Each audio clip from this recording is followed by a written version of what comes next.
"15 Days of Fury: How Puerto Rico's Government Collapsed." San Juan, PRU. The uprising that toppled Puerto Rico's leaders might be traced to a day earlier this month, when the governor, Ricardo A. Russell, was not even on the island.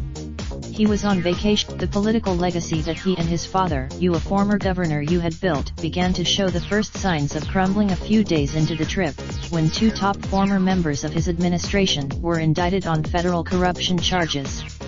A day later, they, a women's group that had long been at odds with the governor, had already sprung into action.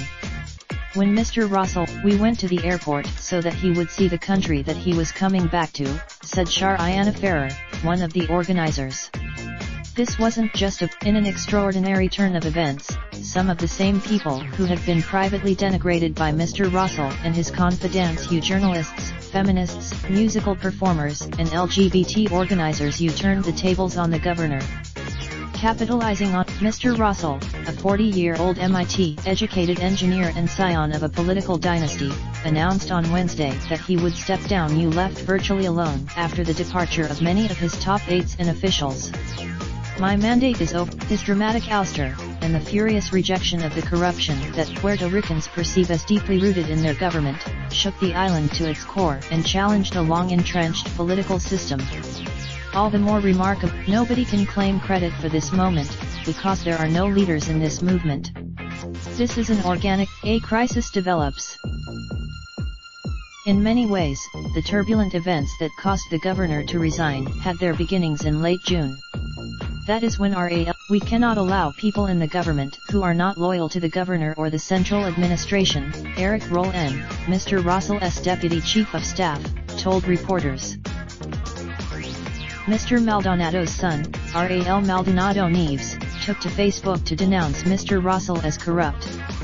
In short order, evidence of the kind of corruption Mr. Maldonado Gautier was talking about became shockingly apparent on July 10, when the Federal Justice Department unveiled accusing the former Education Secretary and the former Executive Director of the Puerto Rico Health Insurance Administration of unlawfully steering about $15.5 million in federal contracts to politically connected consultants. The same week, Sandra Rodriguez Cotto, a local blogger, was releasing some of the first eye-opening messages from the chat group the governor had shared with 11 top-ranking officials, friends, and lobbyists on the Telegram messaging app. Even the few Ms. Rodriguez Cotto herself did not escape their commentary. "They mocked me for the governor, after hurrying home from vacation, apologized for the leaked texts immediately. Yes, but people already have begun to gather on the streets." The next day, the governor holed up in La Fortaleza, the opulent 16th-century palace that serves as the official governor's residence. From early morning, if the governor was to hold on to power, these were the people he needed to remain by his side.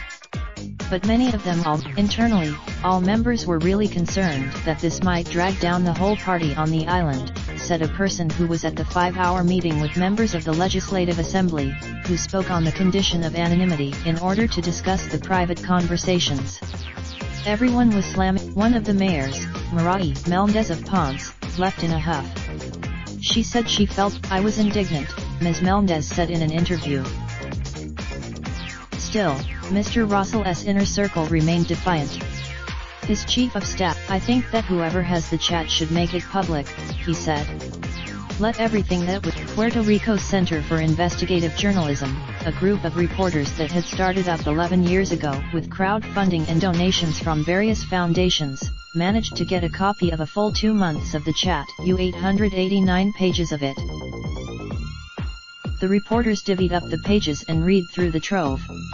In San Juan's what they found was shocking. Members of Mr. Russell's inner circle boasted about unleashing trolls against their critics on social media.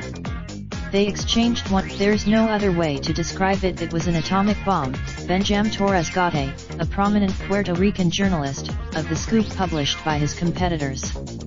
For the first time, women's groups, unions, musical performers, and LGBT organizers began to muster supporters and float into the streets. On the morning of July 13th, the story about the chats and its accompanying archive spread like wildfire across the island and out to the Puerto Rican diaspora on the mainland. It was as if hell had. Luis Rivera Marn, the Secretary of State, a member of the chat group and next in line to succeed the governor, said he would step down, calling his resignation a moral obligation. Christian Sobrino, political leaders across Puerto Rico tried to understand how far the scandal's impacts would reach.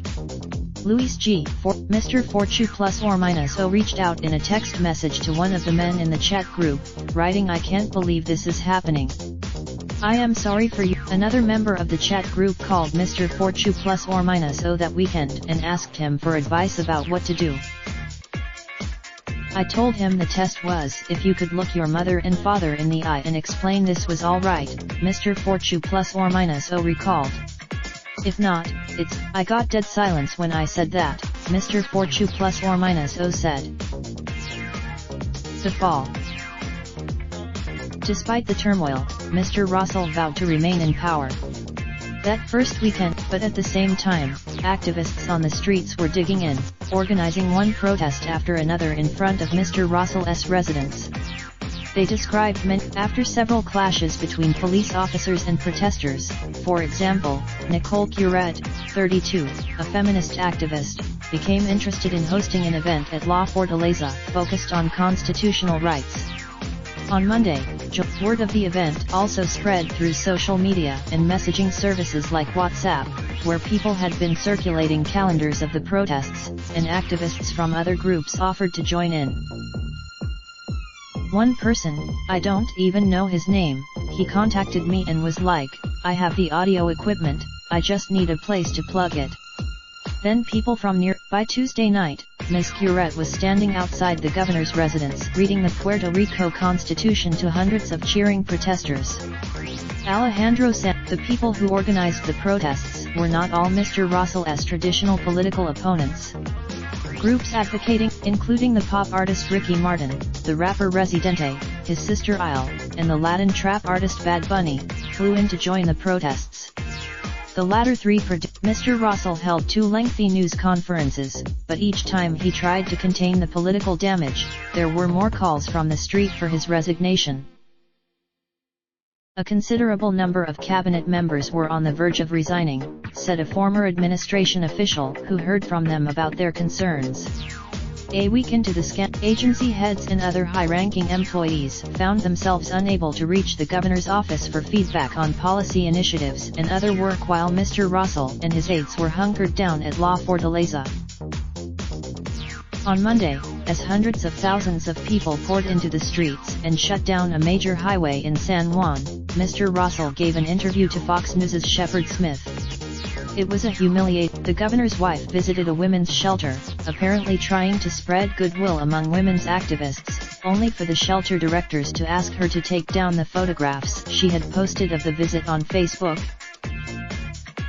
On Tuesday, several key aides, including the governor's chief of staff, quit. By that afternoon, word began to emerge from La Fortaleza that Mr. Russell was preparing to announce his resignation. Still, protesters ratcheted up the pressure. They designed T-shirts. Ms. Curet, the activist, said that when the machinery of protest first kicked into gear after the leaks, she and many others had doubts that the anger over the chat messages would amount to much beyond a few news cycles. But the general public, one after another, people said they had had enough. Finally, 15 days after the first texts had surfaced, Mr. Russell had had enough, too. Near midnight on Wednesday, the governor appeared in a recorded message to announce that he would resign on August 2. The streets of San Alejandro Rosa contributed reporting. Elaine de la Carrera. Raindrop, drop top, smoking, no cooking the hot pot. Fucking on your bitch, yeah, that. Looking up, open the park pot.